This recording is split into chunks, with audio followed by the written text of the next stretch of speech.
Good morning. This is the Blaine's World podcast that can be found each week on Facebook, YouTube, and LinkedIn. You can also listen in on Spotify and Apple Podcasts. You get more information and listen to previous shows on our website, which is behind me, blainesworld.net. I'm your host, Blaine Greenfield, and I'm here in my Zoom studio in lovely downtown Fairview, North Carolina. Each week, we focus on positive news and information that people and organizations in both West North Carolina and the country. And toward that end, it's my pleasure to introduce a whole bunch of theater type folks, and they are Mark Jones, Elly Leidner, and Candice Burchill. And folks, you can wave to all your fans and friends who are watching this. So if you're watching this, this is the three of them. Um, I know Mark, so before we talk about his background a little bit, let me just jump right in with Elly. And Elly, I've had the pleasure of seeing you in a bunch of shows over the years, but for the benefit of folks who don't know you, you grew up as a kid where? I grew up in Brevard, North Carolina, so not Okay. not too far from Asheville at all. Okay, and when you were growing up as a kid in Brevard, North Carolina, did you always know you wanted to be in theater? Oh yeah. Yeah, I think I started in my first theater class when I was 4 years old.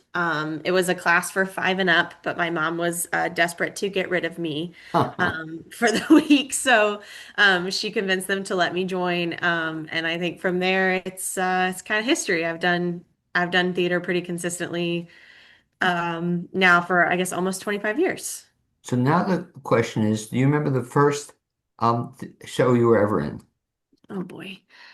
Um, I think the first show I was ever in was it would have been with the Flat Rock Playhouse Youth Theater. Um, it was I can't exactly remember what the name of the show was. I'm pretty sure my mom has it on tape. But it was was like a fairy tale set with barnyard animals. And I think I played a rooster. Because I have this idea that Mark's heard too many times, but the idea is that what some theater could be, and it could even be Dog Utopia, and I'd help you with it, is everybody should recreate the very first role. So, for the benefit of people that who missed you when you were a rooster, Elly, Mm. wouldn't that be kind of cool that you could then record it, and now instead of on VCR, you have it on something else or YouTube, but that's just Yeah. a real fun thing. So since then, you've been acting now, I guess, said ever since then you've been acting Yeah. in Yep. school and high school productions Yeah. and other I productions. I did theater all through school, back when Brevard Little Theater was still around. I did a lot of youth theater there. That's actually where Candice and I met. So Candice and I have known each other, oh my God, how many years has it been? Math is hard. 12? No, more than that. But Seventeen? you mentioned also the Brevard Little Theater. And Yeah. boy, I missed that. That was I such a know. Yeah, me too. It was a great theater, and now unfortunately there isn't any community theater really in Brevard, other than like what individual folks do, like just out of their homes or um, just one-off shows here and there. But yeah, it's sad to miss it. But yeah, so I started there and then I did it all through high school and college. In college I got into more of the like behind the scenes tech elements of stuff. So now I do stage management. But yeah, then picked it up right back after COVID. Actually with Bright Star was my first show back after COVID, which I did with Mark. And yeah, great. Well, anyway, let me turn to Candice, the same kinds of questions. So, Candice, I've had the pleasure also of seeing you for a bunch of years, but as you told me off the air, that you haven't appeared for a while. Is that correct? That's correct. Yes. I started doing actually my first theater experience was at Asheville Community Theater in the 90s. I was a really shy kid, and my mom was really worried for me because I would get so anxious and situations with other people. So she was like, you know what I'm going to do? I'm going to put the really shy kid in theater camp. And she sent me to what is now Tanglewood at ACT, and my teachers were incredible they let us make masks on the first day of class, and we could wear the masks as long as we wanted. And then when we felt comfortable, we could take the masks off. And I was, of course, one of the last kids to remove my mask.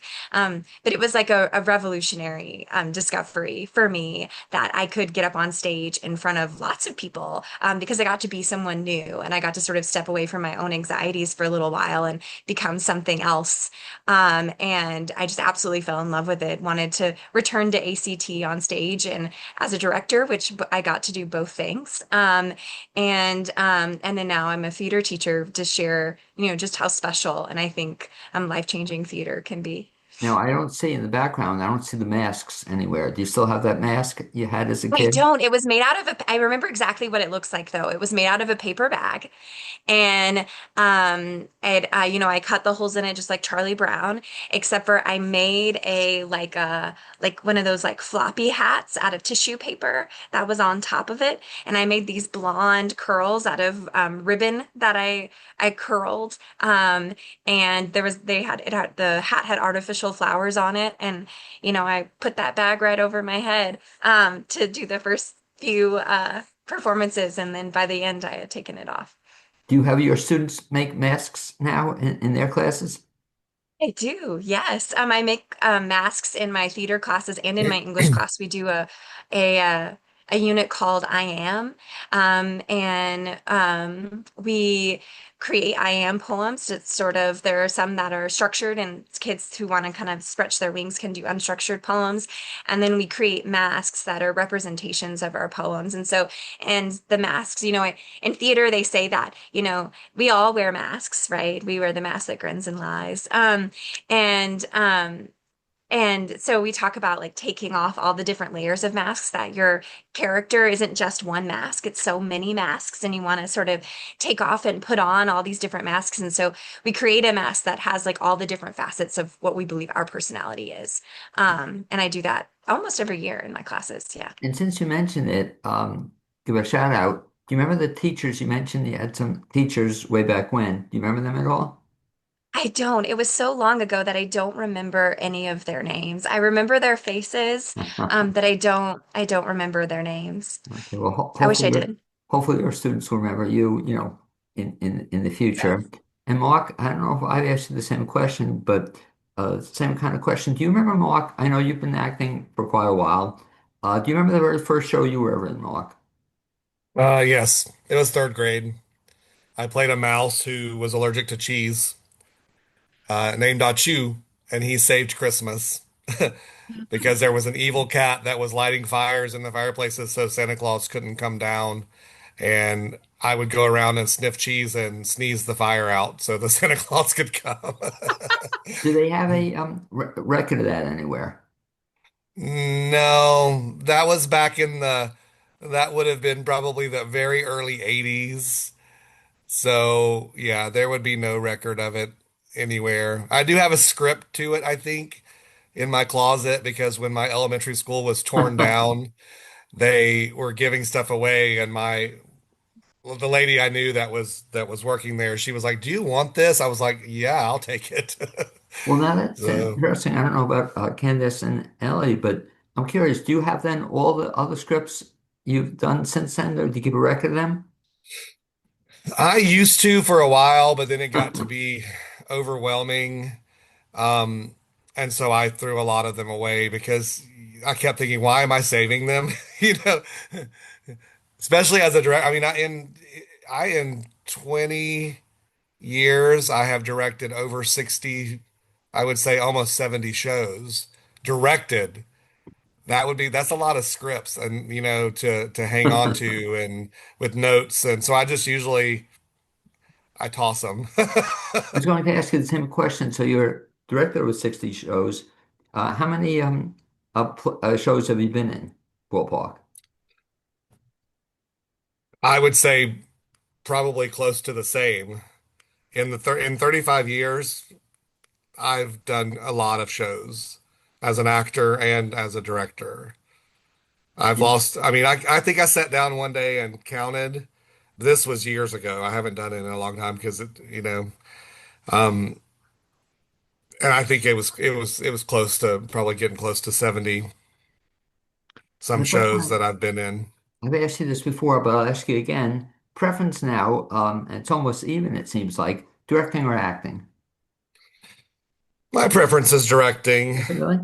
There's a now as I'm getting older, the stress level for acting is great, and memorization and all of that, and worrying about your voice and worrying about your, everything. It's just a lot of stress to be an actor because, we're especially in community theater because we're not blessed with the pleasure of going home after a show and getting up the next morning and relaxing and taking care of ourselves. So a lot of us have to go to work and do other things. So there's always that stress level of, will my voice be there when I go to do the show? Or, and as a director, I don't have that stress level. I don't have to memorize anything. I just do the show and then let everyone else worry about their own individual performances. The only thing I get upset about, though, sometimes when you're involved in something is I miss seeing you on stage.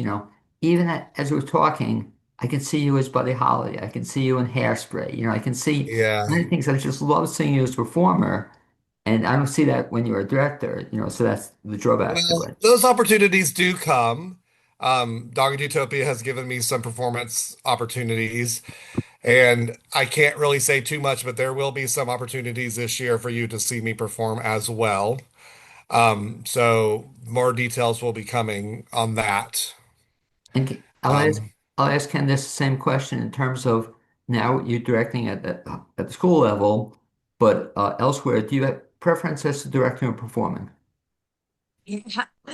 That's a great question. I don't know the answer to that. I know that back when Mary Beth Shoemate, my predecessor at the high school, retired, I was really bummed because I did not want to be a director. I just wanted to be a performer, and I liked popping in and working with the kids on character work and doing things like that, like one-on-one, but I didn't want to have the responsibility of putting the whole show together.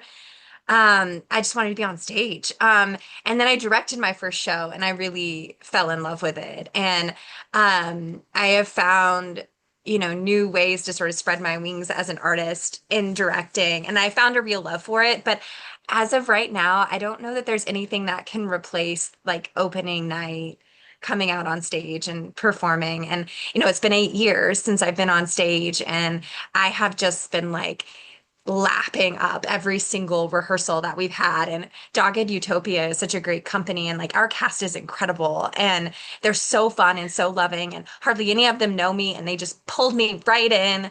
And it has been just like it's been a balm for like all the time that I've been missing being on stage myself.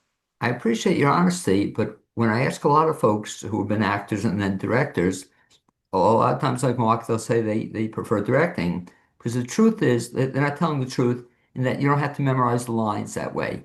So that's the one advantage directing. Even though as director, and I'll be curious what happened with Mark, that sometimes have you ever had to get called in and somebody didn't show and you had to take the role as at the last minute? Have you ever had to do that?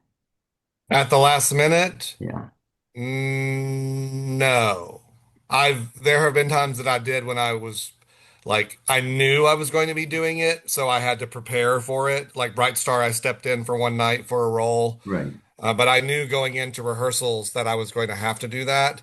And for Elf, I stepped in for two roles on two different performances, but I also knew that I was going to be doing that. Now we almost that final weekend of Elf that was canceled because of sickness, I almost had to step in for a role unprepared with five other people. We were all going to be stepping in for five different roles for that show because we had lost six people in our cast that were ill for that final weekend. And then they ended up just canceling it because it was becoming so stressful on everyone involved that we were like, yeah, is it really worth this?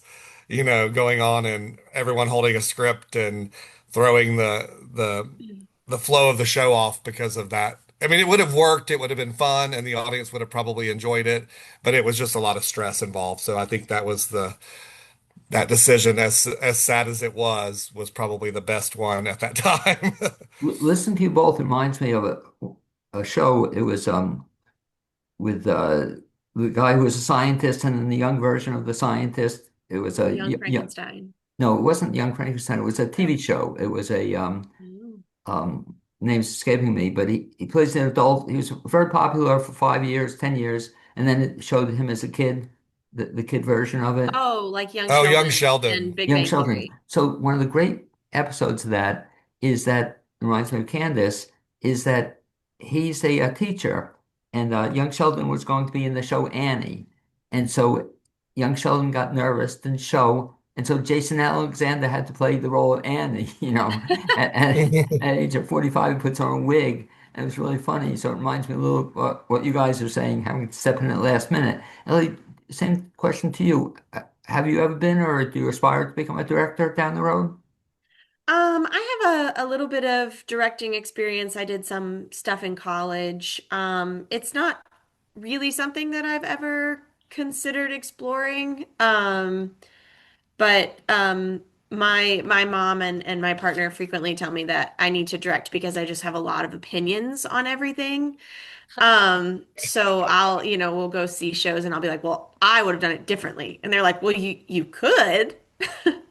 Well, But I well, don't know. I think I just have a lot of opinions. and one of the things you mentioned, I think was cool, that you've been a stage manager, right? For Hmm. several productions. And I always think Yeah. that's probably a great thing for almost all actors to do if they've never done it before, to be a stage manager, see what it really Yeah. entails.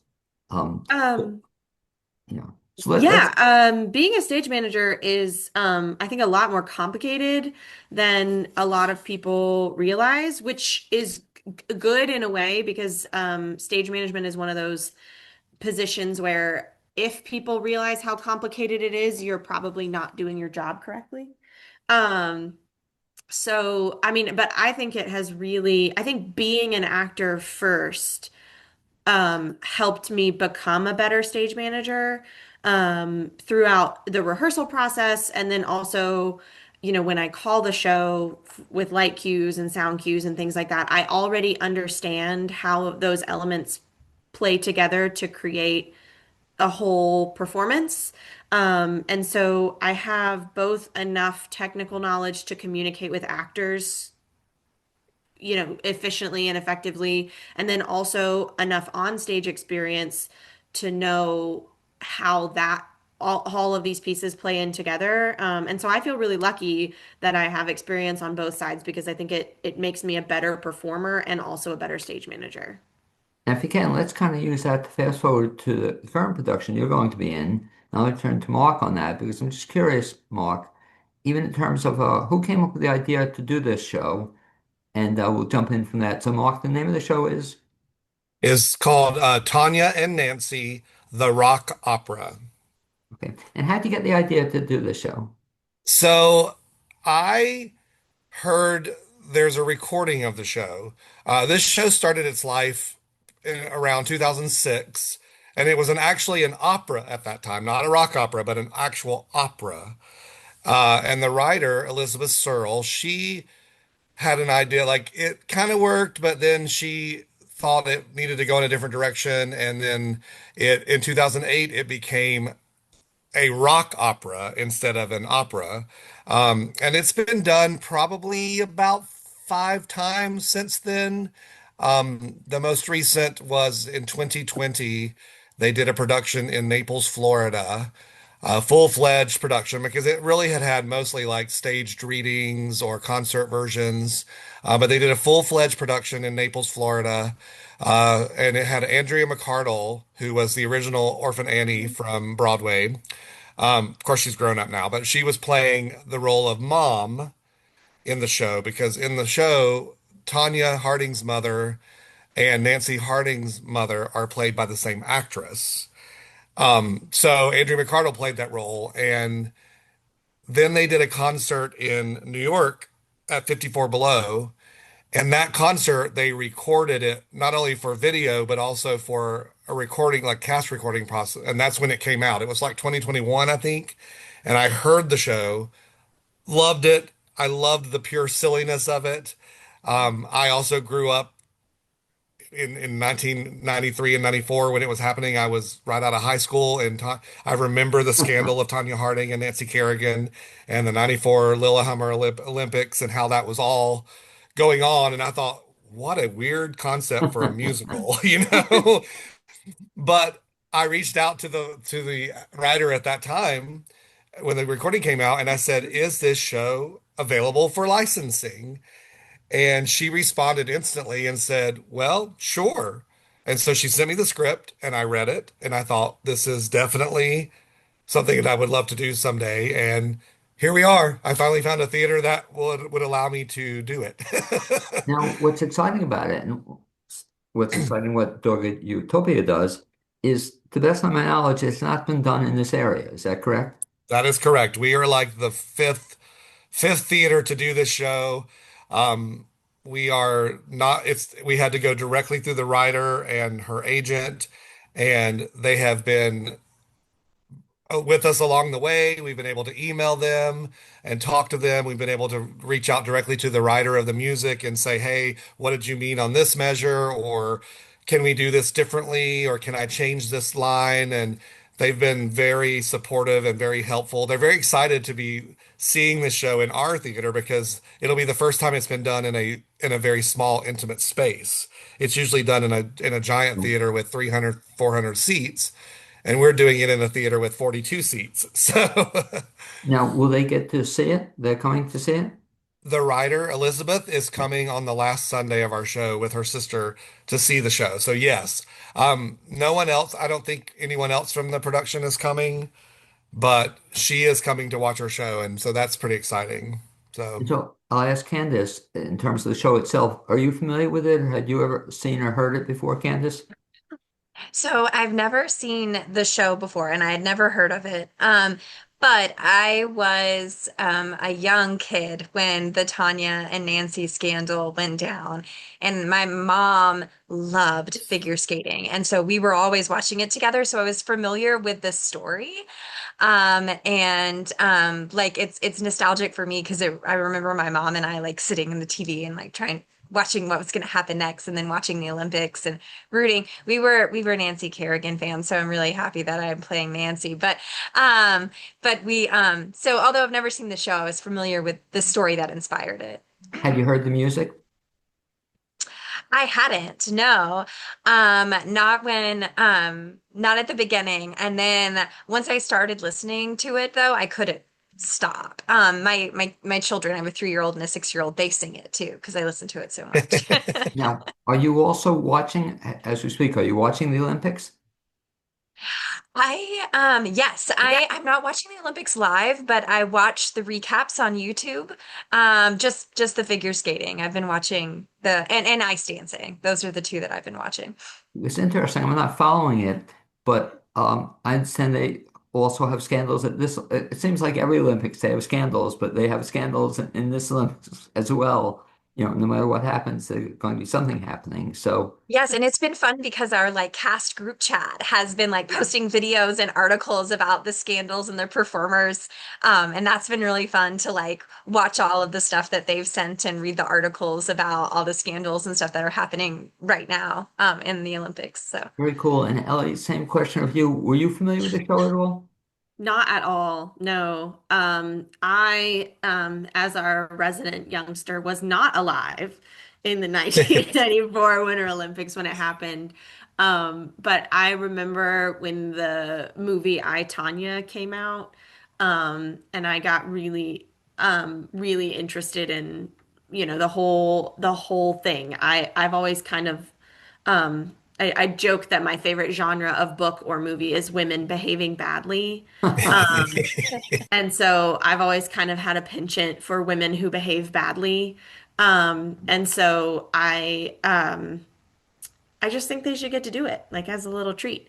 But no, I really I was fascinated kind of by Tanya Harding and that like the level of spectacle that this created and kind of what we put an emphasis on as a society when it comes to these things. But I didn't know that the musical existed until Mark mentioned it to me and then like Candace, I couldn't stop listening to it. It's just so much fun. It's so silly. It's so campy. But there's a lot of like real honest emotion written in the music, and it's shockingly complex. I mean, I think for what people would think about for a musical of like this caliber, whatever that means, like something that's more silly or more of a kind of a culture phenomenon, but it's really beautiful, and it's been a big challenge to learn the music. Because as you say, it has me kind of looking forward to it because I was thinking it'd be like a kind of a campy musical, it's just, because of the nature of the story. But you're kind of indicating that it's more than that. And so, Mark, I'll turn to you if I can. And in terms of, if you can, I'll put you on the spot. Can you give kind of the Reader's Digest summary of the story, keeping it under 2 hours? Well, the story is basically around the early 90s, late 80s, early 90s. Two girls are growing up being figure skaters, and Tonya Harding is, I would guess, what you would say from the wrong side of the tracks. Growing up with a single mom and, not a lot of money.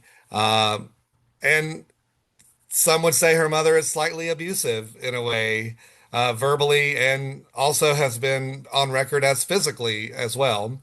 And then on the other side of the coin, you have Nancy Kerrigan, who comes from a not necessarily wealthy family, but a more upper class family. And they kind of meet around the 1991 World Championships, and they are competing against each other. And Tonya becomes the first figure skater, female figure skater to land a triple axel, which is pretty good.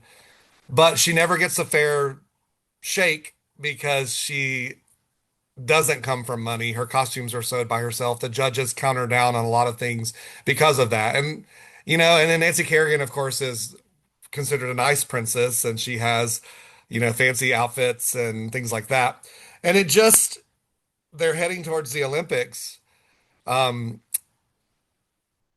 and there's Tanya's husband concocts a plan to take Nancy out. And that involves they hire someone to whack her with a police baton on her landing leg, to injure her, to hopefully take her out of the running for the Olympics. And because they're not the brightest crayons in the box, that kind of backfires, and it creates this whole scandal of they get caught, and then Tanya is implicated in it, and there's this whole scandal of, was Tanya involved? Was she not involved? And then they end up going to the Olympics in 1994. Tanya and Nancy are there competing for the gold in the 1994 Olympics, and the world tuned in to watch because it was a huge scandal at that time, and they wanted to see Tanya and Nancy compete. And and there's no great mystery here unless you don't know the story, but Tanya won nothing Mhm. because because of the drama, her laces broke, and she didn't land any of her jumps, and it was just a mess. And then Nancy ended up winning silver because a little 16-year-old Russian skater named Oksana Bayul came in and took it all away from them with one jump. And so it's just, and it's pure drama. Mhm. And the musical basically starts when they're kids and goes to the 94 Olympics and tells the story of the knee whack heard around the world. And, but it kind of makes fun of it in a way, but it's more about the media frenzy. But you see a little bit of their Nancy and Tanya's backstory with their mothers, because Nancy's mother wanted Nancy to be perfect. So in a way, she was kind of abusive as well, Mhm. but just not in the same way as Tanya's mother was. So. I won't ask you to give away any of the secrets here, but do we actually see some of them? Do we see skating when they come to see the show? Uh, I'm gonna say yes, but it's it's a stylized thing. You have to come and see it. That's part of the humor of the show, is the skating aspect of it. And I'll ask Candice if I can then. So, in terms of preparing for this role, had you been a skater, Candice, or are you a skater? I can skate. I would not say that I am a skater. This winter we went, my husband's family is from Wisconsin, northern Wisconsin. So we went up to northern Wisconsin and I was very insistent that we go ice skating while we were up there. So I got to do some skating. I can skate forward, I can turn around, and then I can skate the other way. Um, so, but I wouldn't call myself a skater, no. Well, be grateful in terms of this show. You know, as Mark indicated, a lot of skating because it's unlike what was Xanadu that he actually had. Did you get to see Xanadu? I did not. Okay, a shame because the people he actually had them. It was so cool. They were all skating all around the theater, and from what I understand that some of them hadn't really been skaters, but I guess they had to learn to be skaters. Maybe. She, she can join us. They can join. They can join us. Okay. But anyway, so one other question you mentioned before your mom. Hiya. You mentioned before your mom. Is your mom still around? Your mom? Your mom, Candice. Is she still My mom? around? Yeah, she's still around? Oh Your yeah. mom. Yeah, yeah. Yeah. So should she come to see this show, do you think? Oh, Will she- yes, for sure. My mom never misses a show that I'm in. She was a little shocked that I was doing a show, um, because of my littles, the one that just broke into the room, as you just saw. But she was like really excited for me to be able to get back on stage. She really wants the girls to come and see. She's like, they'd love to see you on stage. And I'm just like, no. Um, bringing the girls to see the show, I think they would think it's silly. But um, but yeah, yeah, my mom and I are very, very close. She is I mean, in my opinion, the most incredible woman on this earth. I mean, Yeah. she's amazing. Well, really be cool. Do you think any of your students will come see it? Yes, they've already forced me to put the ticket link on all of my Google Classrooms. They even made a post on our Brevard High School thespian Facebook page that was like, "Want to see our director in a show? Come see it." So there might very well be one day that is just Mrs. Burchill's students, and that's the whole audience. How cool. But they're really excited to see me in a show. And so And I'm Elly, assuming they're aware of the content, right, Candice? They are, yes. I made sure. Yes. We even listening to the music some in class too when they're working on projects. We'll just play it. They're like, "Will you sing it for us?" And I'm like, "No, you'll have to come see the show." You have to come see it. Elly, in terms of your performance, so had you ever been a skater before? No. No, that is not a that's not a skill that I possess. Candace and I went rollerblading one time and I am not good at it. So But there's always a reason to learn, I feel like. and so your role in this show is who are you in this show? I play Tonya Harding. Oh, you play Tanya Harding. Mm. So what was your feeling? So it's kind of you said before how you like doing shows involving women with some sort of story behind them. Yes. What was your feeling about playing this person? I was really excited. I think that I think again I have a penchant for um women who behave badly. And I think that um Tanya is comes from very, a very difficult background. She didn't have a lot of like a lot of the resources or advantages that other skaters in her time had. But she still, I mean, she won world championships. I mean, she was the first American woman to land a triple axel. She was really an incredible skater. And then, as Mark kind of alluded to earlier, which I didn't know before this process, the figure skaters are part of their scoring is based on their costuming. Um, and so Tanya's mom or Tanya herself made a lot of their costumes back in the day. And so she would get points deducted for that. And so there really was already an inherently like elitist and classist kind of scaling system for figure skating. And despite all of that, Tanya kind of bullheaded her way in there and made sure that people knew who she was.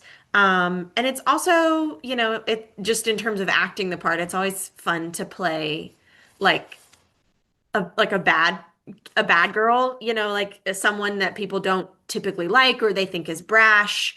And it's fun to explore what makes a like a relevant cultural icon, to a lot of people who will see the show. They saw all of this happen. They saw the 94 Winter Olympics. Tonya Harding is not some kind of fictional character. She was a real person with feelings and thoughts and experiences and difficulties and made a lot of mistakes. But it's fun to kind of explore a character that people like think they know. And find a lot of emotional dynamics and kind of three-dimensionality in the script itself. And obviously, I'm not going to say like I'm an expert on Tonya Harding because I'm not. I've never spoken to her. I think, Mark has said that she came to see a performance of this show and then kind of was like, I think it's cool. But I don't want anything else to do with it. So I'm not going to claim that I'm an expert on Tonya Harding at all. But with what's given to us in the scripts and obviously what's available on the internet, like the videos you can watch, interviews, reading about her and things like that, it's really, I think of it as kind of an honor to play such a well-known pop culture icon and also to provide an opportunity to give a side of her that other people might not see. And so to prepare for this, did you watch any of those interviews or did you watch her skating? Yeah, so I have watched interviews and I've watched her skating. I did, mention that I, Tonya was a movie that I loved growing up. I have not rewatched I, Tonya because I don't want Margot Robbie's performance to like influence the way that I feel about our script, especially because I think they're two very different genres of this storytelling. Well, and Jane, it's funny Jane because is really, I yeah. was going to ask Candice the same question. In terms of preparing for something and even having your students prepare, do you have them watch tapes and clips of other stuff that was in the past? Candice, do you do that? So for this particular role, like Ellie, I've watched a lot of like um footage of Nancy Kerrigan, the actual person. And so like watching, I mean there's actual footage of when after her directly after her knee was bashed. And there's lots of footage of her doing various interviews and then there were some like intrusive videos of like them like she's trying really hard to like evade the reporters and they're like following her where she, excuse me, where she's going. um but I have not watched other actors and the question, do I encourage my students to do that? And the answer is sometimes. A lot of the time, I like for them to really dive into the script. I'm a big Stanislavski person. I really like for them to sort of read through the script. What is the super objective? What is the objective? What tactics are they using to get what they want? And like have them have a basis there first. So they have this really strong idea of who the character is, what the character wants, how they're going to get it. Um, or not get it. And then if they're having a hard time finding like a springboard, like a place to jump off of getting that into their body, sometimes we do some Laban to try to help them move into their bodies. But if they're really having a hard time, then I'm like, okay, watch, you can watch some other performers, but don't just watch one. Like watch lots of different performers and pull things that you like from each one and combine it and make it your own. But certainly don't watch one performer. I mean, it's hard not to mimic Margot Robbie. She's Hmm. Margot Robbie. Right. And so like watching one performer, you're just going to mimic, and that's not real acting, that's mimicry. But watching lots of different performers and pulling pieces from different ones, if you can't find that springboard yourself, I think can be really helpful. And I could be wrong, but I assume you're going to be wearing a wig in the show, or her hair was not your color hair, I assume. Is that correct? No, no, I Mark bought two really gorgeous wigs, one brunette, one blonde that he is having styled for us because Ellie and I are both redheads, different shades of redheads, but redheads nonetheless. And neither Tanya nor Nancy were a redhead, so. And back to Mark, in terms of we met with Candice and Ellie here, but you talk about kind of the rest of the cast, if you would, Mark. Sure. So like I said, there are 10 people in the cast. And we just going down the line, the next person would be the role of mom, which is played by local actress Paula O'Brien, who is, you all want to see this performance. It is going to be hilarious. I've given her a little bit of free reign when it comes to what she does on stage, and Paula is so good at that, I always say as a director, 90% of your job is casting, and if you cast the right people, your job is so much easier to do. And I have cast the right people because at every rehearsal we have ideas that just pop up and we're like, that's hilarious, let's do it, or let's do that. So it's a very collaborative process, and I really love that. So Paula O'Brien is playing mom. And she was, she's been in Montford Things. She was in Matilda at ACT.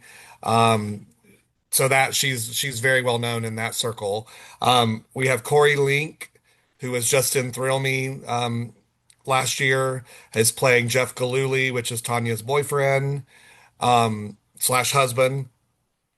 We have two actors from Heart, Hogan McClam and Kieran Bersinos, who are playing Sean Eckert, the bodyguard of Tanya Harding, and Shane Stant, the person who whacked Nancy Kerrigan's knee with the police baton.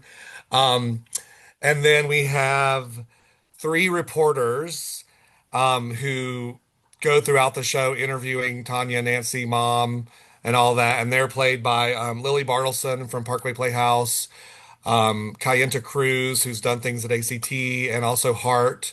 And then we have Amanda Hargan, who is very well known in the area for improv, and also I had just seen her at SART in Smoke on the Mountain. And she was very funny and I enjoyed her. So I'm glad that she's in our cast as one of the reporters. And then we also have Lucian Hinton, who is playing what's called the fan reporter. And I liken the fan reporter as kind of the narrator of the show. If you're familiar with Evita, I say that they're kind of the Che Guevara character who goes throughout the show and knows what's going on and makes sure the audience is paying attention and tells the audience where we are and where we're going and what's happening. And they become announcers and coaches and all kinds of other characters. So he's, you know, and I think that's everybody in the cast. Did I miss anyone? Sounds it. Sounds a bunch of people. Oh, I think Let so. me ask you, And then we have like Kelly Jackson as our music director. She's from Heart, and She's Jessica amazing. Garland Lowe is our choreographer, and Laura Fuller is our stage manager. So it's, and we have a five-piece live band. I want to say that live music. We have five pieces, two guitars, drums, bass, piano. We have some really well-known musicians in the band. Dave Bruce is playing drums. Marty Lewis from the Sons of Ralph is playing guitar. Drake Frost from Heart is playing guitar. Kelly's playing piano, and Zeke Puckett is playing bass. It's gonna be a rock concert. and to your credit, and to Dogged Utopia's credit, that you actually have live musicians in such a small theater is so fantastic. It's just, I just love it when, as opposed to tracks, it's just, And so thank we you for we doing do that when we can. Um, and this particular show, that was part of the contract when we agreed with the writers and the agent and everything that we had to have a five-piece band. There was no options. So we went into it knowing that we were going to have live music. So Who should see the show? everyone. Everyone. So any age limit or anything it's not appropriate I for? mean, it is an adult show. There is language in the show. There are situations that are kind of an adult nature done in a very comical way. There are there are moments that we do laugh at that are not necessarily laughable moments. Um, because like I said, Tanya Harding had a rough life. And so there are moments that she talks about in the show that from her past and from her childhood that wouldn't necessarily be a laughable moment, but we do try to make them lighthearted in a way so that we're not necessarily, you know, dwelling on them. That's just saying this is what happened and this is why she's who she is. And as we wind down here, Mark, just to recap the dates of the show and how to get tickets. The dates are February 26th through March 8th. We have 8 performances. That is Thursday, Friday, and Saturday nights at 7:30 and Sundays at 2:30. We are tying into the Winter Olympics because the Winter Olympics will end on the 22nd with their closing ceremonies, and we will open our show 4 days later. So if you love the Winter Olympics, come continue and see the 94 drama that happened at the Winter Olympics. Um, And to get tickets, and tickets we have links on our website, which is doggedutopia.com. And you can just scroll down and click on the link and it'll take you to buy a ticket. Now, they are going quickly. I do know that the last Sunday is almost sold out. And then there's another, I think the other Sunday is getting pretty close. So make sure you go and get them because they're starting to sell and there's only 42 seats in this theater. So if it sells out, that's that.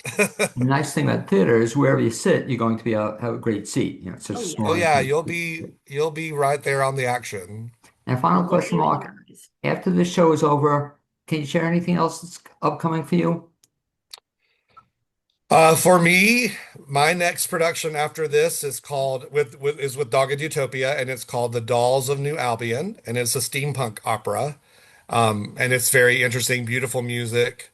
Um, and then the only other thing that I'm able to share right now is that in October, I have a production of The Wild Party, which will be at Haywood Arts Regional Theater, and that is the entire month of October. I'm in the process of casting that right now and nailing down people for the roles. But that will be an immersive production. So if you come to see that, you will be in the party. So it's not your typical show where you sit and watch it. You will be able to move around freely throughout the space as the actors perform and dance. You'll be dancing with them.